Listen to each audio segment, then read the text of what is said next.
We have two speakers for the next session, and it's all about Industry 4.0, which I'm excited to hear about. The two speakers are from L&T Technologies, MADHAV KOMARAGIRI, who's the VP Automotive, and PRADUMAN TICKOO, thank you, who's the VP of Digital Manufacturing Services and Solutions. And I mentioned Industry 4.0, talking about manufacturing operation management, asset condition monitoring, and I think one really compelling part is predictive maintenance on the factory floor. That's correct. Thank you. Please go ahead. Well, thank you, gentlemen. Is it working? Great.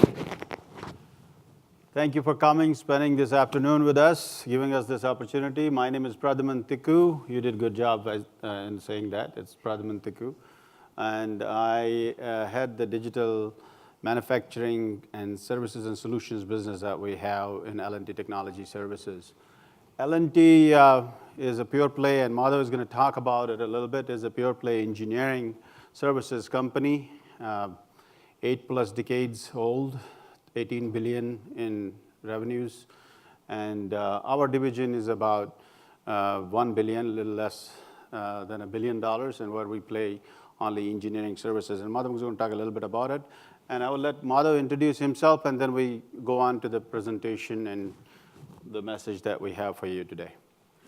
Good afternoon, MADHAV KOMARAGIRI, manage the automotive practice for L&T Technology Services. Based out of, with the company for about 8 years. I've seen a lot of trends over the last decade, especially in the automotive industry. What we will talk today is about the mega trends in automotive market, especially leading to the smart manufacturing and the Industry 4.0, popularly known as. So Larsen & Toubro, we are a $18 billion engineering conglomerate from India. Of that, the technology services is a 15 years old company with about 13,000 engineers based across 33 countries in the world. So we do several things with respect to automotive, industrial products, medical devices, manufacturing services, and as well as telecom and high tech. So today we are here to talk about some of the trends in the automotive. The IoT sparking the growth of connected cars. Connected cars will step out of development, absolutely becoming an important piece in the auto world. The phone, the car is the new phone. That's what people say. So as you get hooked on to the car, you see every app that's available within the vehicle. So cloud-powered automotive industry, whether it is Microsoft-based Azure or the Amazon Web Services, you see that trends, they are investing in automotive quite a bit. The very particular reason is everything from the manufacturing side is getting on top of the cloud. So autonomous vehicles, I think we all get to see it within the next 4 or 5 years. It's coming there. A lot of OEMs have been putting investment toward the level 2, level 3 already. So this generation that we are here today would see that. So electric cars, the emission norms, the criticality of the emission norms is driving. 50% of the emission norms would be controlled just by being an electric vehicle. You have seen the trend in the electric vehicle has been significantly growing. They have gained a significant market share over the last 3-4 years. While Tesla started it, everybody else is embracing. Ford alone has 25 to 30% of their vehicles are hybridized now, with being electrification as the major trend in their thing. Car sharing, I think we're already seeing that with the Ubers and the Lyfts of the world. I think it's going to be, as we trends up into autonomous, I think 2030, I don't think most of us will own a car in reality. So 3D printing, I think today was a day for additive printing. We have seen several sessions. We'll talk further as we go along. So, there are trends in automotive market in general, but we are here to actually talk to you about the digital transformation trends in the automotive manufacturing. So our messaging is very specific to the manufacturing. If you look at the the car manufacturing and automotive, the overarching goal for manufacturing hasn't changed. That's, make the cars faster, cheaper, and better, right? But the definition of what is fast, what is cheap, and what are better has changed. What you could do today with the technology was not available 10 years ago or 5 years ago. How fast you could make things a few years ago is not relevant today. You can make it faster. Now, how can you make it much faster than that, right? So that's basically the essence of this. When you look at the trends that are disrupting the automotive manufacturing, is obviously you start with, simple automation, manufacturing operations management, MOM, how the automation is done, how the controls in automation has changed, the data connectivity in manufacturing from level 0 to level 5, how all the data is integrated. So that is changing how the manufacturing is done. It's trying to, it's helping industries to reduce the downtime, improve the productivity by even having the visibility to what's happening at the shop floor. Then, while we are doing that, obviously the data, big data and data, that's a big thing in manufacturing today. There are a lot of proprietary data floating in the wires of the manufacturing. So the data security becomes a very important thing, and that is becoming a trend, so people don't steal it. So data security is another part of it. Then smart manufacturing by itself, we keep hearing Industry 4.0. We talk about this is smart manufacturing, and everybody has its own interpretation for what smart manufacturing is, right? So, and we have our interpretation about it, and we're going to talk about it, but that's another trend that is disrupting the automotive manufacturing. Connected supply chain. Obviously, in the past, all the suppliers to you were not connected. You would depend upon, the telephone calls or whatever, emails, how much inventory you have, or when can you send and ship. Now it's all connected, right? You have a real-time data about who has what and who has what to offer and what time. Then mobility as a service. Now, if you talk about data, the cars that you're going to make, as Madhav said, that they're like cell phones. There's a lot of data that's going to get generated from the cars, right? A lot of data. The cars will be talking to cars will be talking to the other services, operations, and that data is actually going to be very, very critical. And who has the mobility as service is going to be very critical, right? If you look at the car revenues, car manufacturers, more revenue growth will be in the mobility than the cars itself. So the mobility is going to be a big deal. Then interoperability, communication, how the communication works.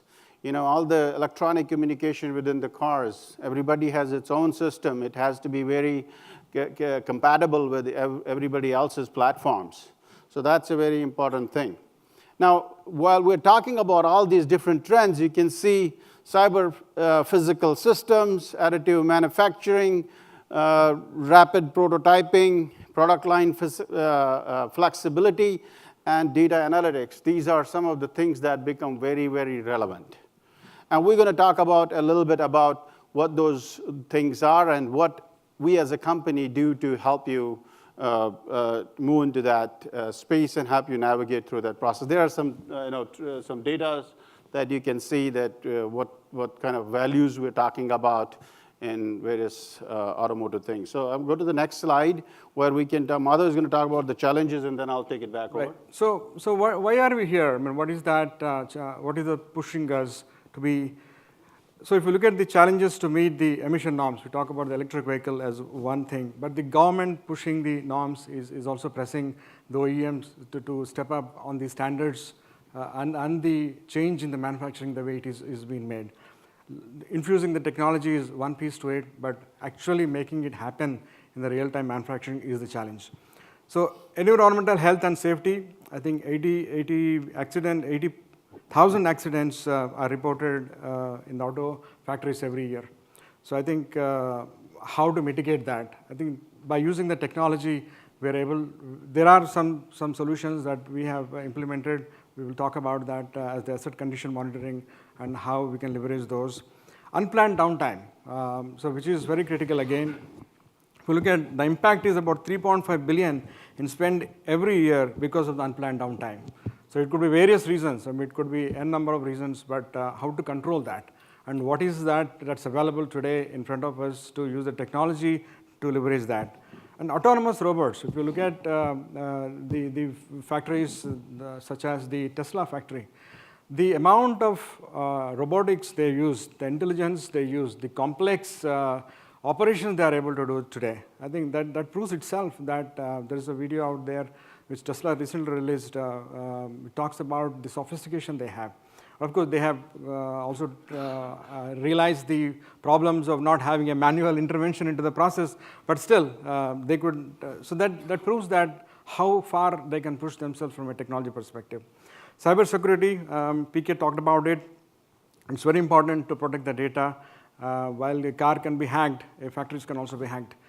Flexibility in production line. I think there are numerous auto companies are bringing cutting-edge technology. I think that is the key as we go forward. Faster time to market. I think undoubtedly the cycle time to get the vehicle to the market is very critical. I think it's the growth in any industry, if you see, the manufacturing sector is the only thing that has really seen the biggest growth in the history of the world. So True. So seeing what the trends are in car industry, seeing what the trends are in the manufacturing, now what does L&T do to help, right? So we have created what we call as a smart manufacturing framework, right? You look at that white space in the middle. You can put your logo there and it could be yours. Now, there's a caveat to it. This is a framework which actually talks about all the components of manufacturing. It talks about, right from the manufacturing, the engineering, it talks about the warehousing, it talks about supply chain, logistics, manufacturing and all that, and maintenance aspects of it. Now, there is so much to it, and this could be different for a different customer. It could be different for a different industry. It could be different for a different company. So what we can do is, well, we have created a generic framework for smart manufacturing. It could be yours. You could put your logo in that white space, and we can help define what is the best manufacturing engineering system for you, like a PLM system, virtual manufacturing, lean manufacturing systems that could be applied to you. We can help navigate through the maze because there's hundreds and thousands of these softwares and services available. We are not an OEM. We do not make any specific products for smart manufacturing. What we do is we integrate. We consult and integrate these various products and services which are right for your industry, which are right for you as a customer, right? So we help in the manufacturing engineering side of it while you do the engineering design and manage the life cycle design of, life cycle of the product design, help that. And then the manufacturing collaboration. We're talking about floating the data from the level 0 to level 5 where we have, where we have machines connected to the enterprise systems, right? Currently, there are machines connected, maybe to some extent to the OEE.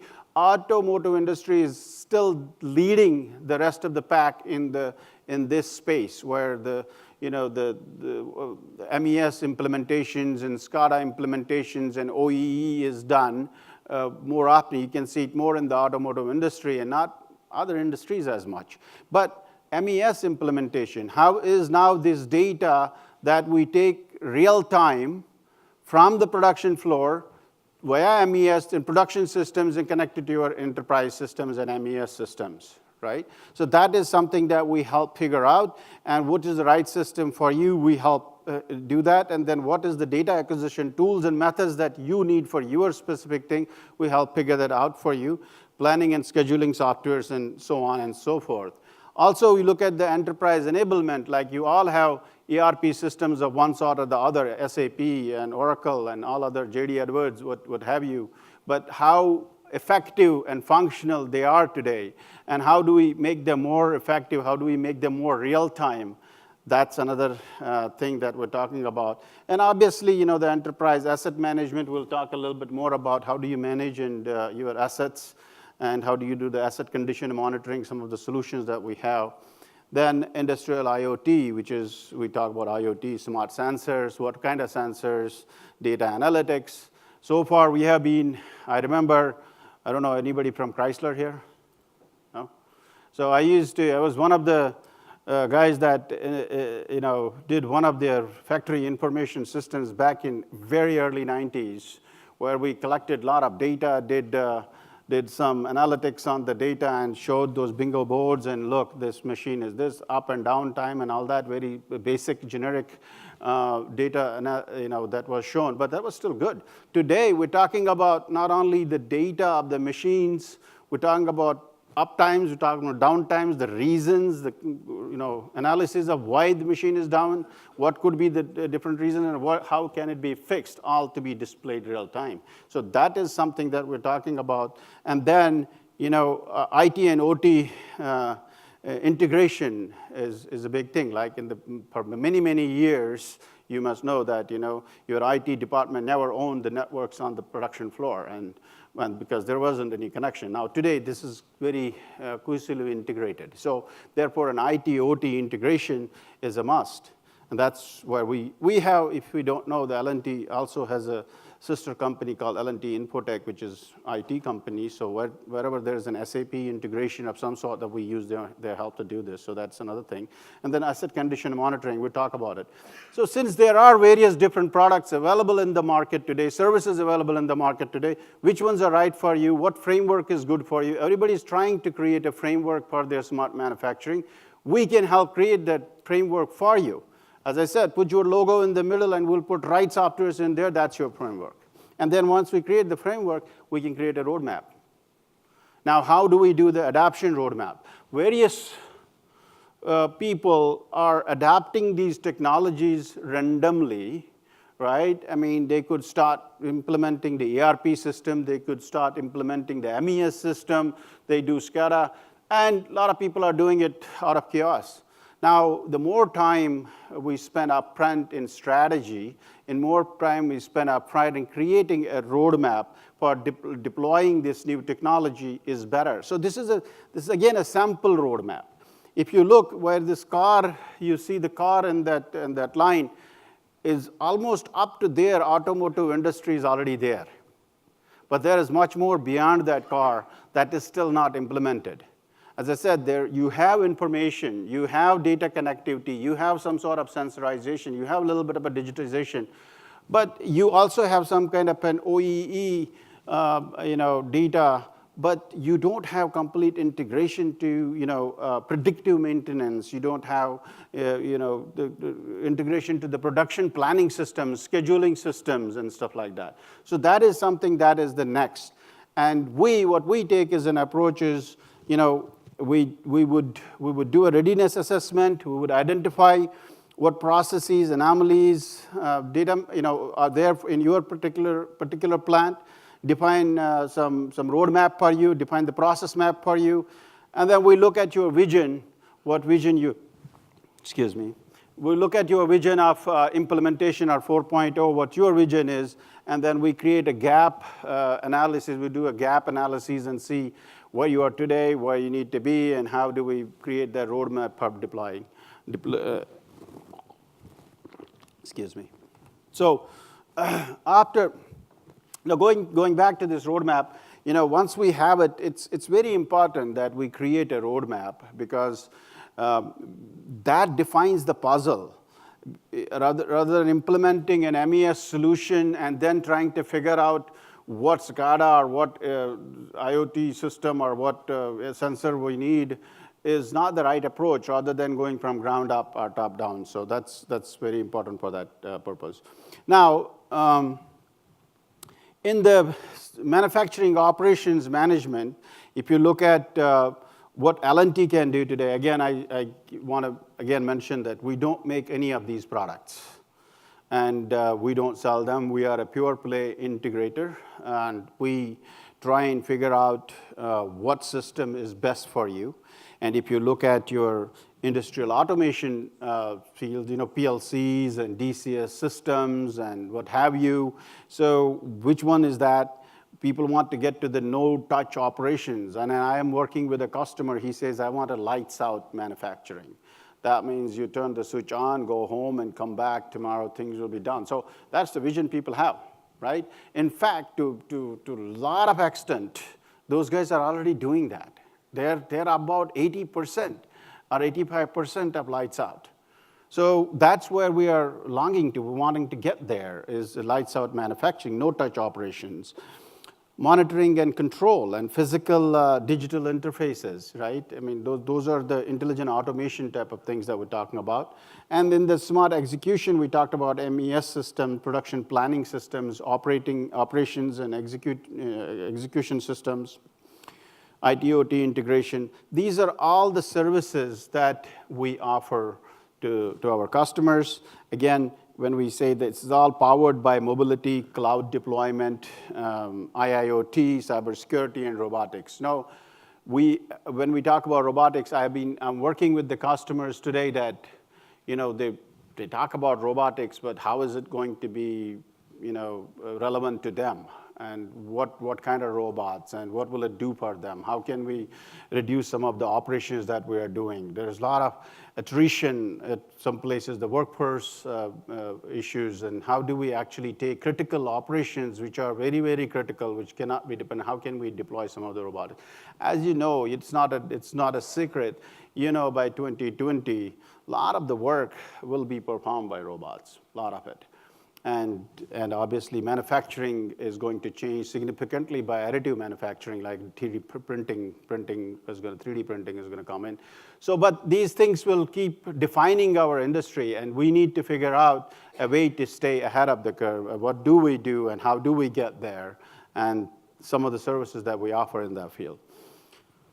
I know I'm running out of time. Some of the things that we do is, in the manufacturing engineering, also, when we talk about the automation, we're talking about automation of control automation, or we're talking about the actual automation, the robotics, the 3D, designs, the simulation. We talk about material flow analysis. We talk about optimization, value stream mapping, all those services that we also offer to our customers.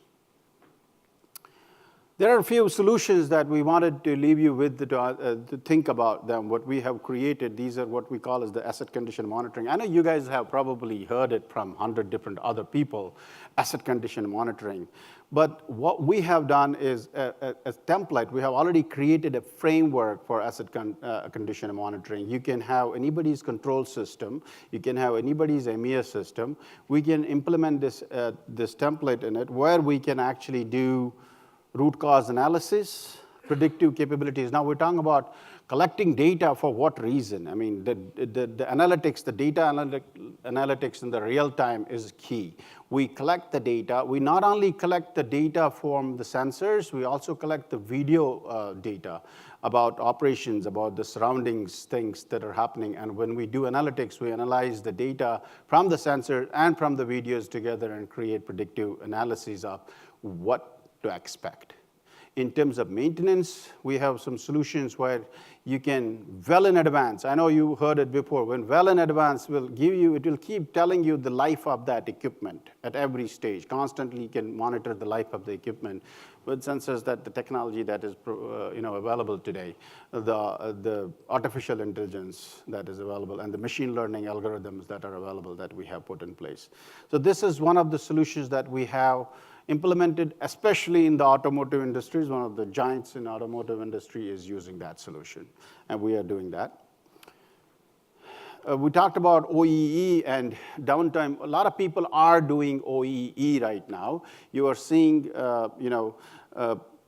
OEE data, but OEE data with downtime analysis is very important. And that's a piece that you can add to OEED, what is called OEE downtime. So access your data from anywhere, web-enabled data, aggregate operation, there's an architecture that we put in place, and that actually goes down to what you call as the analytics, to the machine level diagnostics, what the downtime and the reason for the downtime, the root cause analysis and all that. Another solution that we have actually created, which is actually can be put onto any platform that you currently have today. Integrated M-Care, This is a special, what we call as an edge kind of device that L&T actually, I did say we don't make a product, that we do make one product, which is this, which is a small box. We call it an edge gateway. It's an artificial, it has an machine learning algorithms, artificial intelligence built in it. It directly connects to 10 sensors.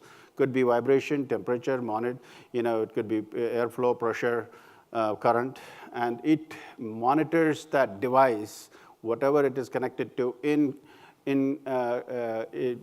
relation to each other. It looks at the vibration, it looks at the temperature, it looks at the current at the same time, and it actually has a dashboard of its own, which actually tells you what that is doing. You can actually set presets to it, and this device also learns the machine over the period of the time, which actually then starts telling you, like your Nest tells you, it sets its temperature automatically. That's how this device does as well. So this is one device that we have.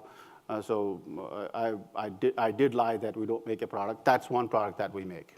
Okay, so that's a very good solution that we have, especially for very critical applications that you have in the plant, compressors and big critical motors that you have, where you cannot afford the downtime.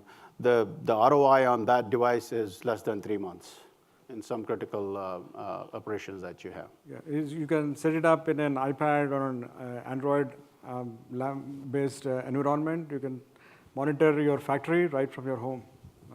It's a feature that enables that. Another thing that is the welding line simulation.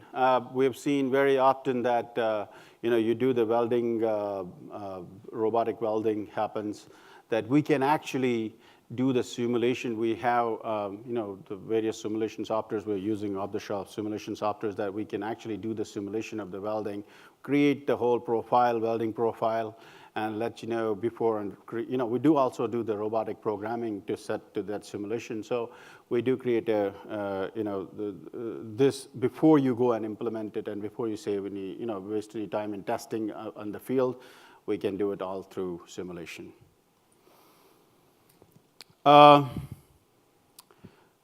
This is plant equipment real-time analytics, what we call as PERT. It's again real-time data analytics, right? Develop and drop it more torque profiles.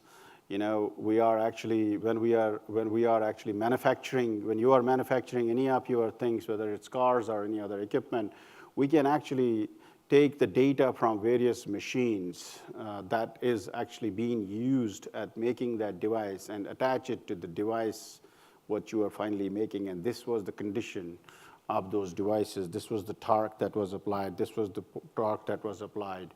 And keep that data along with the devices that you're making. So that's another thing that we have. I know I wanted to save a little bit of a time for question and answers. I think it would be more beneficial that if we spend a little bit of a time, maybe 5 minutes, and answering any of the questions you may have. But snapshot, we have manufacturing plant visualization, asset condition monitoring, personal protective equipment, remote asset monitoring, manufacturing plant visualization, cloud services, quick changeovers, and plant security. These are additional services that we offer in addition to the things that you saw. These are all related to the manufacturing services. So any questions, guys?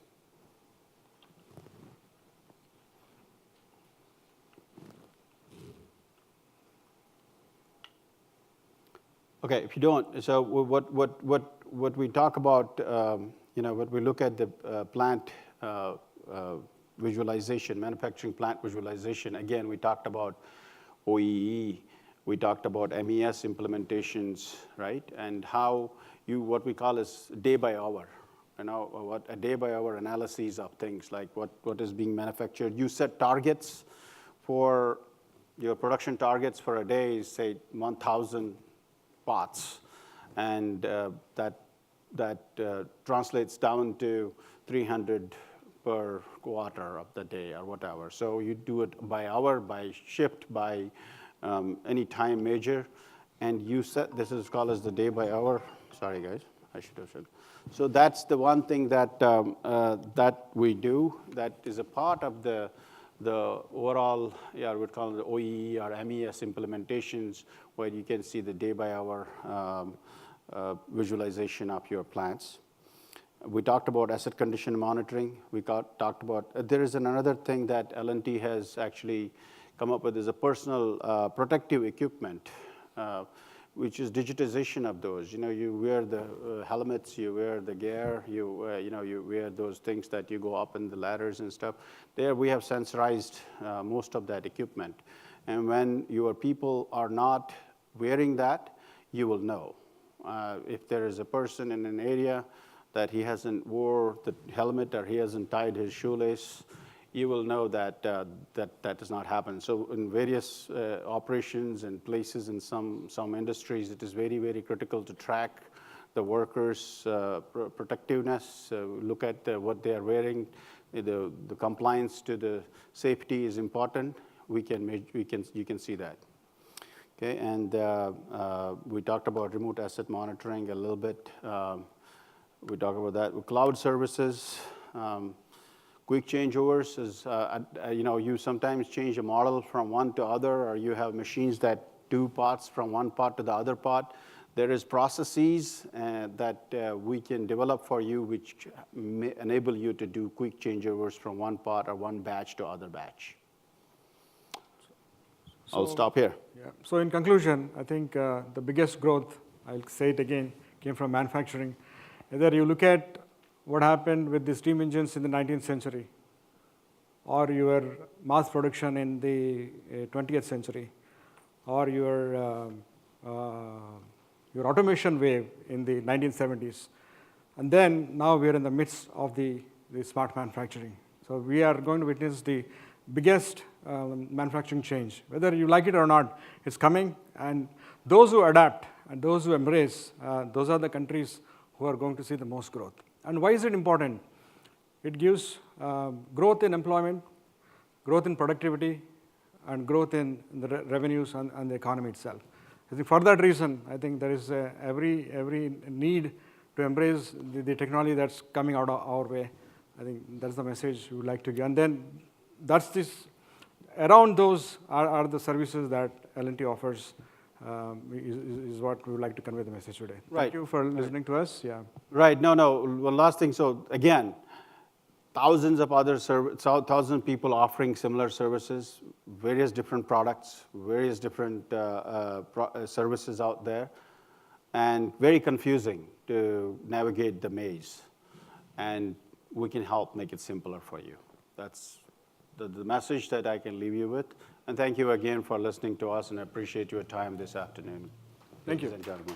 Thank you both very much. I do want to open the floor for questions. I know already it was asked once, but I thought I'd ask again, and if not, I have my usual that I thought of, which aren't very good. So maybe you have better ones. So all right, let me ask I have a couple. You talk about smart factory, smart manufacturing, and one of the things that I hear from a lot of small, mid-sized manufacturers is, I can't afford these systems people tell me I need to put in to be smart. Right. So how do you help the small and mid-sized, and how do you help them get an ROI that they need? Wonderful question. Actually, that's exactly what I was trying to allude to, is that there is so much of confusion out there, and people think, MES, my God, that's hundreds and thousands of dollars that we have to invest to get into it. That's not true. You don't have to implement the whole MES suite of services that there are. There are light versions of MES systems. There are light versions of production systems. There are some custom solutions that are there that are very, very fit for your industry. Whether you are too small, you're medium, or big, you have solutions available for every type of industries. And we will help to pick up the product which is right for you. Absolutely right. You don't have to implement, suppose, a factory truck, what you call production center, which is designed for so many big things for a very small industry. There are other industries, there are other solutions. There are actually more than 3,000 MES solutions out there in the market. 3,000. So pick one, go figure it. We will figure it out for you. Right. Just to add, the MCare, right, the small box that you talked about, I mean, you can start with that to monitor several features, about 10 sensors you can monitor just like that. And with it's a small box, we'll come and hook it up. It's just a matter of week, 2 weeks exercise. We'll train you guys and leave it there. I mean, as simple as that. So it's what you want for. Okay, thank you. I'll give it one more whirl from the audience. I know you are the last speakers before the beer and wine reception, so What that a great might have deal. something All to right, do with all it. right. So thank you very much, both. right. Appreciate Thank you your so time much and for giving us an presentation. opportunity. I appreciate it. Thank you so much. Thank you.